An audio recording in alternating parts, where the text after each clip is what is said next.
Hello' spread, আমি অসম হিষ্ট্ৰীটো পঢ়ি আছো আৰু অসম হিষ্ট্ৰী তোমাৰ প্ৰি হিষ্ট্ৰীটো আমি প্ৰথমটো ক্লাছত বুজাইছো আৰু এই প্ৰি হিষ্ট্ৰীটোত প্ৰধানকৈ আমাৰ দুটা বংশই ৰাজত্ব কৰিছিলে। এটা হ'ল দানৱ বংশ আৰু এটা হ'ল অসুৰ বংশ। আজি আমাৰ এই ক্লাছটোত এনচিয়েণ্ট হিষ্ট্ৰীৰ পলিটিকেল হিষ্ট্ৰীটো আমি পঢ়িম আৰু এই পলিটিকেল হিষ্ট্ৰীটো আৰম্ভ হয় 4th চেঞ্চুৰীৰ পৰা আৰু এই 4th চেঞ্চুৰীৰ প্ৰথমটো তোমাৰ বংশ আছিলে বৰ্মন বংশ। আজি আমি এই বৰ্মন বংশৰ বিষয়ে পঢ়িম। আছাম হিষ্ট্ৰীটো এইদৰে অসমীয়াতে হাতে লিখা নোটছেৰে সম্পূৰ্ণ হিষ্ট্ৰীটো তোমালোকক কভাৰ কৰিম। ইয়াতে each and every point exam oriented যিবিলাক ইম্পৰ্টেণ্ট টপিক আছে আৰু প্ৰত্যেকটো ৰজাৰ বিষয়ে মই ইয়াতে ধুনীয়াকৈ লিখি উলিয়াইছো। ইয়াৰ বাহিৰত তোমালোকৰ এক্সামত কোনো ধৰণৰ টপিক আহিব নোৱাৰে, মই এইটো ধুনীয়াকৈ গেৰাণ্টি দি ক'ব পাৰোঁ। কাৰণ APSC লেভেলৰ যিখিনি তোমাৰ এক্সামত কুৱেশ্যন আহে তাৰ ওপৰত বেছ কৰি মই গোটেই হিষ্ট্ৰীটো এইদৰে লিখি উলিয়াইছো। এইদৰে তোমালোকে ধুনীয়াকৈ নোটছবিলাক লিখি থৈ যাবা আৰু এক্সামৰ আগত তোমালোকে ৰিভাইজ কৰিবা। আজি মেইন টপিকটোলৈ আমি আগবাঢ়ো। চোৱা, 4th চেঞ্চুৰীৰ আগৰ যিখিনি পিৰিয়ড আছিলে সেইখিনিক তোমাৰ মাইথলজিকেল পিৰিয়ড বুলি কোৱা হয়। কিন্তু এই 4th চেঞ্চুৰীৰ পিছৰ পৰা বৰ্মন বংশই অসমত ৰাজত্ব কৰে, অৰ্থাৎ তোমাৰ ৰাজনৈতিক ইতিহাস আৰম্ভ হয়। আৰু এই বৰ্মন বংশৰ প্ৰতিষ্ঠাপক আছিলে পুষ্প বৰ্মন আৰু পুষ্প বৰ্মনে নিজকে মহাৰাজ ধীৰাজ বুলি উপাধি লৈছিলে। মহাৰাজ ধীৰাজ বুলি কাক কোৱা হয়? পুষ্প বৰ্মনক কোৱা হয়। আমি ইণ্ডিয়ান হিষ্ট্ৰীটো যেতিয়া পঢ়িম সেই ইণ্ডিয়ান হিষ্ট্ৰীটোত আমি মগধ, গুপ্তা এই ডাইনেষ্টিবোৰৰ বিষয়ে আমি ভালকৈ পঢ়িম। আৰু সেই ডাইনেষ্টিবোৰৰ বিষয়ে আমি কিয় ক'লো যে পুষ্প বৰ্মন আমাৰ গুপ্তা বংশৰ সমুদ্ৰগুপ্তৰ সমসাময়িক আছিলে। পুষ্প বৰ্মন কাৰ সমসাময়িক আছিলে? সমুদ্ৰগুপ্তৰ সমসাময়িক আছিলে। আৰু এই সমুদ্ৰগুপ্তক কি বুলি কোৱা হয়? আমাৰ ইণ্ডিয়ান নেপলিয়ন বুলি কোৱা হয়। এইবিলাক তোমাৰ ষ্টেটিক পইণ্ট হয়, মনত ৰাখিবা দেই। এই পুষ্প বৰ্মন যে সমুদ্ৰগুপ্তৰ সমসাময়িক আছিলে আমি কেনেকে গম পালো জানা?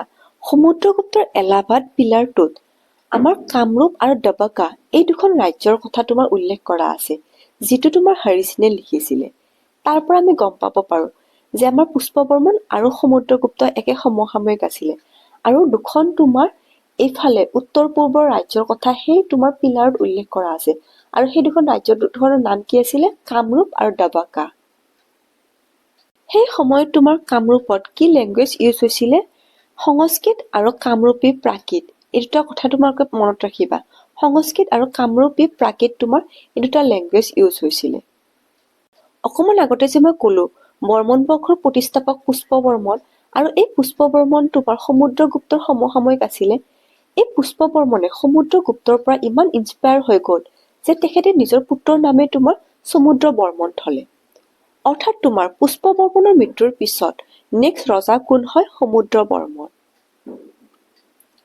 আৰু এই সমুদ্ৰ বৰ্মন কাৰ সমসাময়িক আছিলে? চন্দ্ৰগুপ্ত টোৰ সমসাময়িক আছিলে। সমুদ্ৰ বৰ্মনৰ পিছত নেক্সট ৰজা হয় বালা বৰ্মন ওৱান আৰু এই বালা বৰ্মন ওৱানৰ কন্যা আছিলে অমৃতা প্ৰভা আৰু এই অমৃতা প্ৰভা কাশ্মীৰৰ ৰজা মেঘাবাহানৰ সৈতে বিবাহ দিয়ে। আৰু এই বিবাহৰ কথা আমি ক'ত গম পাওঁ? কলহন এজন বিখ্যাত তোমাৰ ৰাইটাৰ আছিলে। এই কলহনৰ ৰাজ তৰংগিনীত অমৃতা প্ৰভাৰ কথা তোমাৰ উল্লেখ কৰা আছে যে অমৃতা প্ৰভা কামৰূপৰ এজনী ৰাজকুমাৰী আছিলে। তেখেতৰ বুকছত এই কথাটো উল্লেখ কৰা আছে। অমৃতা প্ৰভাক যেতিয়া কাশ্মীৰলৈ বিয়া দি কিনে উলিয়াই দিয়ে তেতিয়া তেখেতৰ লগত এই বালা বৰ্মন ওৱানে এজন বুদ্ধিষ্ট স্তূপাক কাশ্মীৰলৈ পঠিয়াই দিয়ে আৰু তেখেতে এই তোমাৰ বুদ্ধিষ্ট স্তূপাজনে লো স্তূপা নামৰ এটা স্তূপ কাশ্মীৰত তোমাৰ নিৰ্মাণ কৰে। এই স্তূপ মানে কি হয়? এটা পিলাৰ হয়, মানে সেই পিলাৰ তোমাৰ প্ৰস্তুত কৰিছিলে লো স্তূপ। যেতিয়া আমি ইণ্টাৰনেশ্যনেল ৰিলেশ্যন লিখিম যে অসমৰ বিষয়ে কেতিয়াবা ইণ্টাৰনেশ্যনেল ৰিলেশ্যনশ্বিপত আহিলে তেতিয়া তোমালোকে এইবিলাক এক্সাম্পল দিব পাৰা যে সেই তেতিয়াৰ দিনতে আমাৰ তাৰমানে 4th চেঞ্চুৰী পিৰিয়ড টাইমতে তোমাৰ এই বুদ্ধিষ্ট মংসকলৰ লগত আমাৰ কি ধুনীয়া সম্পৰ্ক আছিলে। আমি বহুতে ভাবো ন যেতিয়া তোমাৰ হিউৱেন চাং অসমলৈকে আহে তেতিয়াৰ পৰা তোমাৰ এই বুদ্ধিষ্টসকল অৰ্থাৎ তোমাৰ বুদ্ধ ধৰ্মটো আমাৰ অসমত প্ৰচাৰ হয়, কিন্তু নহয়, তাৰ আগতে আমাৰ বুদ্ধিষ্টসকলৰ লগত আমাৰ এটা ঘনিষ্ঠ সম্পৰ্ক আছিলে। সেই কথাটো আমি ইয়াৰ পৰা উদাহৰণ হিচাপে দিব পাৰো। ইয়াৰ পৰা বুজিব পাৰি যে কাশ্মীৰৰ সৈতে আমাৰ এই 5th চেঞ্চুৰীৰ পৰা হিউৱেন চাঙৰ ভ্ৰমণৰ আগতে এই বুদ্ধ ধৰ্মই কামৰূপত তোমাৰ প্ৰৱেশ কৰিছিলে। অৰ্থাৎ তোমাৰ 5 চেঞ্চুৰীৰ পৰাই কামৰূপ আৰু তোমাৰ এই কাশ্মীৰৰ সৈতে এটা সাংস্কৃতিক যোগাযোগৰ তোমাৰ কেন্দ্ৰবিন্দু আছিলে। এইবোৰ আমি যেতিয়া মেইনছ লিখিম APSCত এইবোৰ উদাহৰণ আমি দিব পাৰোঁ। ধুনীয়া তোমাৰ এটা এক্সাম্পল ক্ৰিয়েট হয়। আৰু মোৰ এই গোটেই চ'ৰ্চটো APSCৰ লগত ৰিলেটেড, সেই ষ্টেণ্ডাৰ্ড মতেই তোমালোকক মই বুজাব চেষ্টা কৰিছোঁ। এই বালা বৰ্মন 1ৰ পিছত নেক্সট ৰজা হয় কল্যাণ বৰ্মন। এই কল্যাণ বৰ্মনে তোমাৰ দাবাকাখন এনেক্স কৰিছিলে। এই দাবাকাখন কোনফালে আছে? দাবাকাখন তোমাৰ কপিলী ভেলীৰ ফালে আছে। দাবাকাখন নিজৰ নিয়ন্ত্ৰণলৈকে লৈ আনে কল্যাণ বৰ্মনে। তাৰ পিছত এটা চাইনালৈকে ডিপ্ল'মেটিক মিছন পঠিয়াই দিয়ে। কল্যাণ বৰ্মনে যে চাইনালৈকে এটা ডিপ্ল'মেটিক মিছন পঠাইছিলে, সেই কথা আমি কেনেকে গম পাওঁ? চাইনিজ লিটাৰেচি চ'ৰ্চত কল্যাণ বৰ্মনক ইউচাই বুলি উল্লেখ কৰা আছে। ইউচাই মানে হ'ল তোমাৰ eyes in the face like the moon, অৰ্থাৎ মুখখন আৰু চেহেৰাটো চানকি জেচা গ'ল আছিলে। সেই কথাটো তোমাৰ চাইনিজ লিটাৰেচি চ'ৰ্চত কল্যাণ বৰ্মনৰ বিষয়ে উল্লেখ কৰা আছে।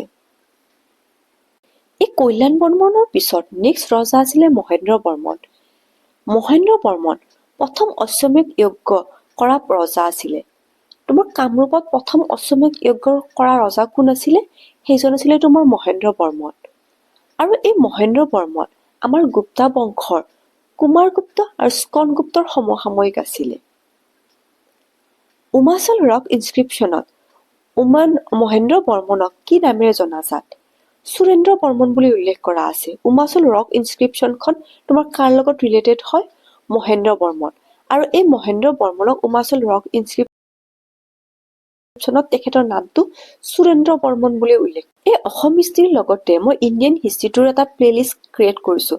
তোমালোকে এই গুপ্তা পিৰিয়ডটো মোৰ ইণ্ডিয়ান হিষ্ট্ৰীটোত ভালকৈ পঢ়িবাচোন, তেতিয়াহ'লে ধুনীয়াকৈ বুজি পাবা মই যিবিলাক টপিক কৈ আছোঁ। চোৱা, সেই গুপ্তা পিৰিয়ডত তোমাৰ হুনে মানে গুপ্তাসকলক আক্ৰমণ কৰিছিলে।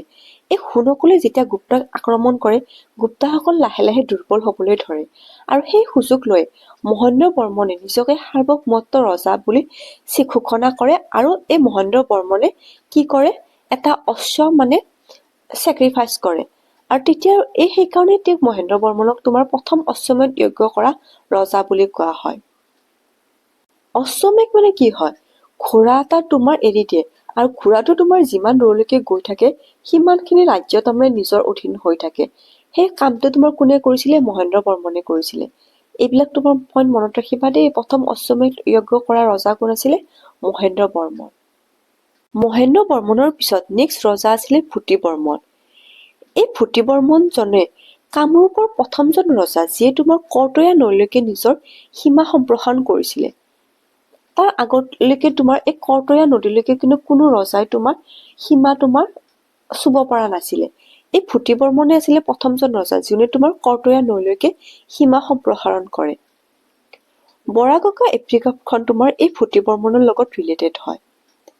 বৰাগঙ্গা এপ্ৰিকপখনত লিখা আছে যে ভূতি বৰ্মনে 200 জন ব্ৰাহ্মণ পৰিয়ালক ভূমি দান দিছিলে। আৰু বৰাগঙ্গা এপিগ্ৰাফ হৈছে আটাইতকৈ পুৰণি ডেটেড ইনস্ক্ৰিপশ্যন। এইবোৰ পইণ্ট তোমালোকে মনত ৰাখিবা। চোৱা, APSCত প্ৰিভিয়াছ ইয়াৰ তোমাৰ প্ৰিলিমছত কিদৰে কুৱেশ্যন আহিছিলে। এই বৰাগঙ্গা এপিগ্ৰাফখন মেটচ দ্য ফলোয়িং মানে তোমাৰ এই বৰাগঙ্গা এপিগ্ৰাফখন কাৰ লগত ৰিলেটেড হয়? বৰাগঙ্গা এপিগ্ৰাফখন তোমাৰ ভূতি বৰ্মনৰ লগত ৰিলেটেড হয়। নিধনপুৰখন কাৰ লগত ৰিলেটেড হয়? ভাস্কৰ বৰ্মনৰ লগত। এইবিলাক আমি ভালকৈ পঢ়িম। এইবোৰ ধৰণৰ এনেকুৱা ধৰণৰ তোমাৰ কুৱেশ্যন আহে। সেইকাৰণে এইবিলাক পইণ্ট ধুনীয়াকৈ লিখি লিখি থৈ যাবা দেই। ভূতি বৰ্মনৰ পিছত নেক্সট ৰজা হৈছে তোমাৰ সুস্থিতা বৰ্মন। আৰু বৰ্মন বংশৰ আটাইতকৈ শক্তিশালী প্ৰভাৱশালী ৰজা আছিলে ভাস্কৰ বৰ্মন। এই ভাস্কৰ বৰ্মনৰ পিতৃ আছিলে এই সুস্থিতা বৰ্মন। তেখেতৰ আন এটা নাম আছিলে মৃদাংক। হৰ্ষ চৰিত্ৰত তেখেতক এজন শক্তিশালী ৰজাৰূপে বৰ্ণনা কৰা হৈছে। আৰু এই হৰ্ষ চৰিত্ৰ কোনে লিখিছিল? হৰ্ষবেগে লিখিছিলে।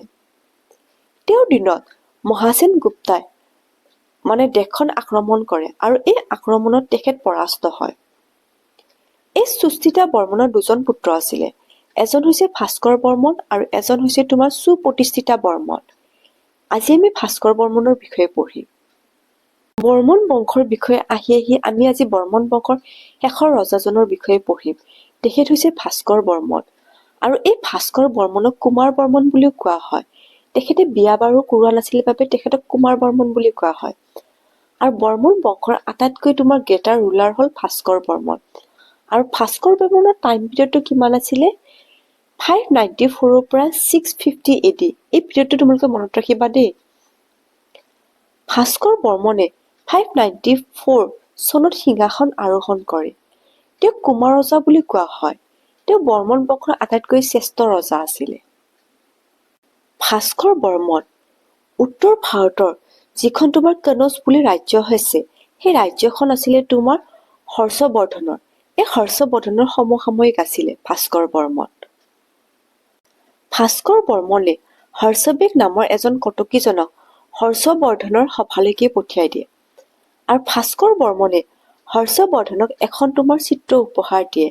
আৰু এই চিত্ৰখনৰ নাম কি আছিলে? পাত আৰু তুলিকা। কেতিয়াবা তোমাৰ আহিব পাৰে দেই, কি গিফ্ট দিছিলে? সেই গিফ্টটো আছিলে পাত আৰু তুলিকা।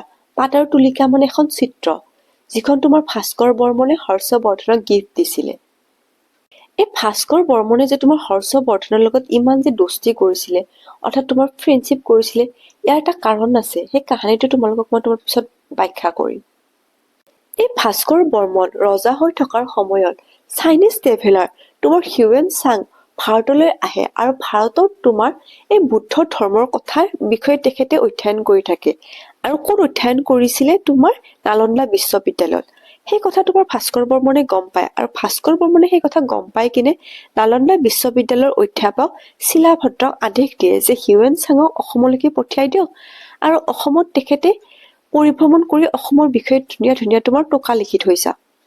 প্ৰথম অৱস্থাত তোমাৰ এই হিউৱেন চাঙে আহিবৰ বাবে তোমাৰ মান্তি হোৱা নাছিলে। কিন্তু তোমাৰ ভাস্কৰ বৰ্মনে একদম আদেশ দিয়ে যে যিকোনো উপায় হিউৱেন চাঙক অসমলৈকে পঠিয়াই দিয়ক, নহলে মই মূৰ কাটি পেলাম। সেই ভয়তেই মানে হিউৱেন চাং অসমলৈকে আহে। এইটোতো এটা কাহিনী দেই। মানে ভাস্কৰ বৰ্মনে কয়, আইদাৰ মুझे হিউৱেন চাং চাহিয়ে নেহি তো উছকা সৰ চাহিয়ে। হিউৱেন চাঙে কামৰূপত এমাহৰ বাবে আহে। আৰু তেখেতে এখন গ্ৰন্থ লিখে। সেইখন হ'ল তোমাৰ চি উই কি। এইখন গ্ৰন্থৰ কথা তোমালোকে কেতিয়াবা আহি থাকে দেই। চি উই কি হিউৱেন চাঙে লিখিছিলে। কিন্তু তেখেতে অসমলৈকে আহি কিনে সঁচাকৈ ভাল পায়, জেনুইনলি ভাল পায়। আৰু তেখেতে নিজৰ কিতাপখনত লিখিছিলে যে অসমৰ তোমাৰ মানুহবোৰ সহজ সৰল আৰু ভদ্ৰ আছিলে। পুৰুষ আৰু মহিলা আকাৰ আৰু উচ্চতা সৰু আৰু গাৰ বৰণ হালধীয়া আছিলে। অসমৰ সীমা ৱেষ্টত, এই ৱেষ্ট চাইডত তোমাৰ এইফালে ৱেষ্ট ন, কৰ্তয়া নদীলৈকে আছিলে।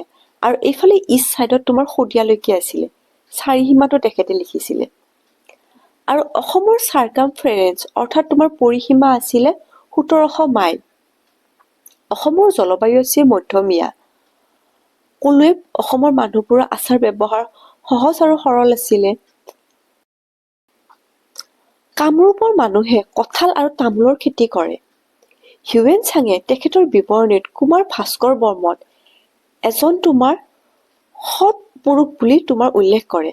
আৰু তেখেতক উত্তৰ ভাৰতৰ অভিজাত ৰজা বুলি বৰ্ণনা কৰিছিলে। আৰু তেখেতক ভীষ্ম পিতামহৰ লগতো তোমাৰ বৰ্ণনা কৰিছিলে। ভীষ্ম পিতামহৰ লগত তেখেতক তুলনা কৰিছিলে। ভাস্কৰ বৰ্মন এজন তোমাৰ শক্তি ধৰ্মৰ অনুৰাগী আছিলে যদিও তেখেতে তোমাৰ বুদ্ধ ধৰ্মকো সমানে তোমাৰ পৃষ্ঠপোষকতা কৰিছিলে। সেই বিষয়ে তোমাৰ হিউৱেন চাঙে লিখে। এই কথাখিনি যে মই ক'লো যে হিউৱেন চাঙে অসমৰ বিষয়ে কি কি কৈ থৈ গৈছিলে চি উই কি গ্ৰন্থত, সেইখিনি কেতিয়াবা তোমাৰ মেইনছত আহিব পাৰে দেই। সেইকাৰণে মই ইমান ধুনীয়াকৈ তোমাৰ ব্যাখ্যা কৰিছো। ভাস্কৰ বৰ্মনে হিউৱেন চাঙক এটা গিফ্ট দিছিলে। আৰু গিফ্টটো কি আছিলে? এটা টুপি দিছিলে। টুপিটোৰ নাম কি আছিলে? হোলালি। হোলালি এটা টুপি গিফ্ট দিছিলে। বানভদ্ৰৰ হৰ্ষ চৰিত্ৰত ভাস্কৰ বৰ্মনক ভীষ্ম পিতামহৰ লগত তুলনা কৰিছে। মই যে অকমান আগতে কৈছিলো যে ভাস্কৰ বৰ্মন আৰু হৰ্ষবৰ্ধনৰ মাজত এটা কাহিনী আছে। সেই কাহিনীটো কি জানা? ভাস্কৰ বৰ্মনৰ এজন তোমাৰ ককায়েক আছিলে। সেই ককায়েকজনৰ নাম আছিলে সুপ্ৰতিষ্ঠিতা বৰ্মন।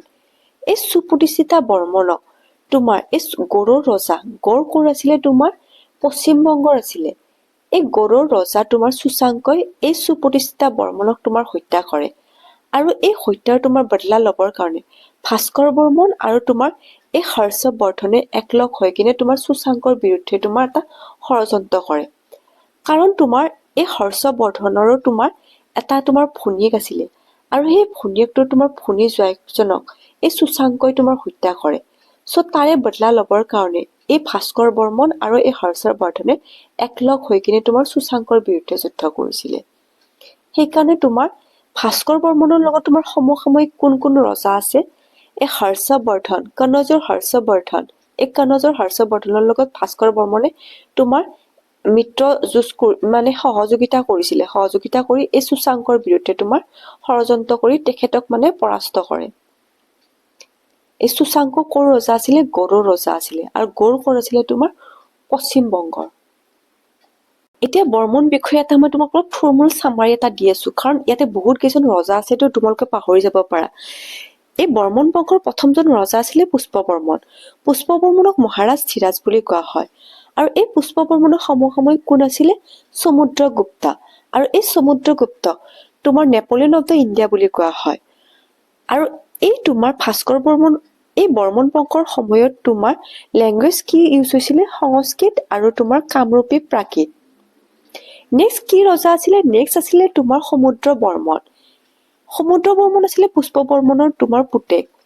আৰু এই সমুদ্ৰ বৰ্মন তোমাৰ কাৰ সমসাময়িক আছিলে? চন্দ্ৰগুপ্ত টোৰ সমসাময়িক আছিলে।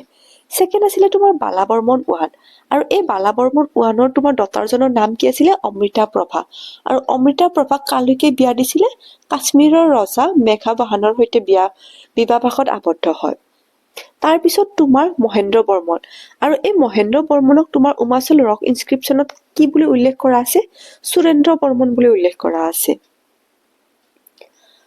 আৰু তোমাৰ এই মহেন্দ্ৰ বৰ্মনৰ পিছত নেক্সট কোন ৰজা আছিলে? কল্যাণ বৰ্মন। আৰু এই কল্যাণ বৰ্মনে তোমাৰ দাবাসাখন এনেক্স কৰে আৰু এই কল্যাণ বৰ্মনে চাইনালৈকে এটা ডিপ্লমেটিক মিছন পঠায়। আৰু চাইনিজ তোমাৰ লিটাৰেচি চৰ্চত এই কল্যাণ বৰ্মনক কি বুলি উল্লেখ কৰা আছে? ইউ চাই। এই কল্যাণ বৰ্মনৰ পিছত নেক্সট ৰজা আছিলে ভূতি বৰ্মন। এই ভূতি বৰ্মনখন তোমাৰ কাৰ লগত ৰিলেটেড হয়? তোমাৰ এই বৰাগংগা এপিগ্ৰাফখন ভূতি বৰ্মনৰ লগত ৰিলেটেড হয়। আৰু এই বৰাগংগা এপিগ্ৰাফখনত লিখা আছে যে 200জন ব্ৰাহ্মণক ভূমি দান দিছিলে ভূতি বৰ্মনে। নেক্সট ৰজা আছিলে তোমাৰ সুস্থিতা বৰ্মন আৰু এই ভাস্কৰ বৰ্মনৰ তোমাৰ পিতৃ আছিলে। আৰু আটাইতকৈ শেষৰ ৰজা আছিলে তোমাৰ ভাস্কৰ বৰ্মন। আৰু ভাস্কৰ বৰ্মনৰ লগত ৰিলেটেড দুখন তোমাৰ ইনস্ক্ৰিপশ্যন, এখন হ'ল তোমাৰ ডুবি আৰু এখন হ'ল তোমাৰ নিধনপুৰ ইনস্ক্ৰিপশ্যন। আজিৰ এই ক্লাছটোত বৰ্মন বংশৰ যিখিনি পঢ়ালো সেইখিনি তোমালোকক এনেকে লাহে লাহে মই দেখাই গৈ আছো। কাৰোবাৰ যদি নোট বনাবৰ ইচ্ছা আছে তেতিয়াহ'লে তোমালোকে এই স্ক্ৰীনশ্বট মাৰি থৈ দিয়া, কাৰণ পৰীক্ষা এটা পাছ কৰিবৰ কাৰণে তোমালোকে নোটছ বনাবই লাগিব, ৰিভাইজ কৰিবই লাগিব। এইবিলাক তোমাৰ লেকচাৰ বা প্ৰবচনেৰে তোমালোকৰ পৰীক্ষা এটা ক্লিয়াৰ কৰিব নোৱাৰা। তোমালোকে নোটছ মেকিং কৰিব লাগিব, কাৰণ তোমালোকে হাৰ্ড ৱৰ্কিং কৰিলেহে ভগৱানে দেখা পাব আৰু সেইটোৰ ৰিজাল্টটো তোমালোকে পাবা। কাৰণ এটা পৰীক্ষা এটা পাছ কৰিবৰ কাৰণে এপাচি শাকত এটা জালুক, আৰু সেই জালুকটো বিচাৰি ওলাবৰ কাৰণে তোমালোকে হাৰ্ড ৱৰ্কিং হ'ব লাগিব, কষ্ট কৰিব লাগিব, তেতিয়াহে ফল পাবা। এইখন তোমালোকে স্ক্ৰীনশ্বট মাৰি থৈ দিয়া, নোটছ বনাবা, আৰু কিবা যদি তোমালোকৰ ডাউট থাকে তেতিয়াহ'লে মোক সুধিবা। আৰু মোৰ এই আজি ক্লাছটো চাই কেনে পাবা তেতিয়াহ'লে মোক কমেণ্ট কৰিবা। আজিলৈকে ইয়াতে থৈছো, বাই। নেক্সট ক্লাছত আমি কি পঢ়িম? আমি এনচিয়েণ্ট হিষ্ট্ৰীৰ নেক্সটটো বংশ পঢ়িম আমাৰ শালস্তম্ভ বংশ, আৰু এই শালস্তম্ভ বংশৰ পিছত তোমাৰ পাল বংশটো পঢ়িম।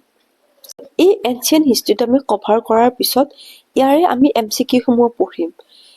ইয়াৰ লগত ৰিলেটেড যিখিনি তোমাৰ ইম্পৰ্টেণ্ট MCQ থাকে সেই MCQ খিনি আমি কৰিম। আৰু এই এনচিয়েণ্ট হিষ্ট্ৰীৰ লগত ৰিলেটেড যিখিনি আৰ্ট এণ্ড কালচাৰ আছে এই আৰ্ট এণ্ড কালচাৰখিনিও আমি পঢ়িম। আৰু তোমাৰ এডমিনিষ্ট্ৰেশ্যন অৰ্থাৎ প্ৰশাসনৰ ব্যৱস্থাৰ বিষয়ে আমি পঢ়িম। আজি আমাৰ এই ক্লাছটো ইয়াতে থৈছো। Student, bye bye.